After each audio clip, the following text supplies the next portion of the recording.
Всем привет! Меня зовут Саида Нариман, я мама двух подростков и не понаслышке знаю, что такое подростковый кризис. Моему старшему сыну 19, а дочке 15 лет. Сегодня я хочу поговорить с вами на тему первой влюбленности. Романтические отношения, влюбленность и любовь в подростковом возрасте – это новые и зачастую запутанные чувства для вашего ребенка. И вот как мы можем деликатно помочь им разобраться в этих чувствах и оказать поддержку. Первое. Будьте открыты для общения. Покажите, что вы готовы слушать и поговорить о влюбленности и любви. Создайте безопасную и непринужденную атмосферу для разговоров. И для этого не обязательно сажать ребенка напротив себя со словами «давай, рассказывай». Второе. Слушайте и не осуждайте. Важно выслушать подростка и принять его чувства, избегая критики или преуменьшения того, что он чувствует.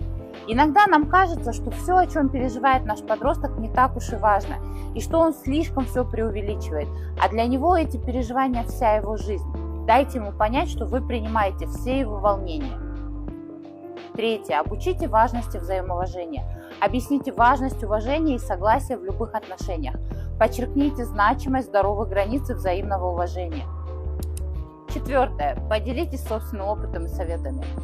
Надо делиться собственными проблемами, историями и опытом. Это поможет подростку понять свои чувства и научиться справляться с ними.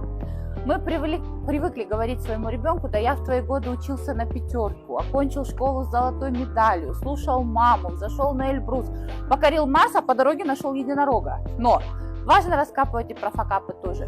Мы не Пресвятая Дева Мария, и мы тоже ошибались, влюблялись, расставались, страдали. Покажите, что вы живой человек. Дайте вашему ребенку возможность увидеть вас таким. И тогда, возможно, он скажет вам: мам, у меня сейчас то же самое в жизни. Пятое. Уважайте их приватность и пространство. Дайте подростку пространство для личного развития и самоопределения.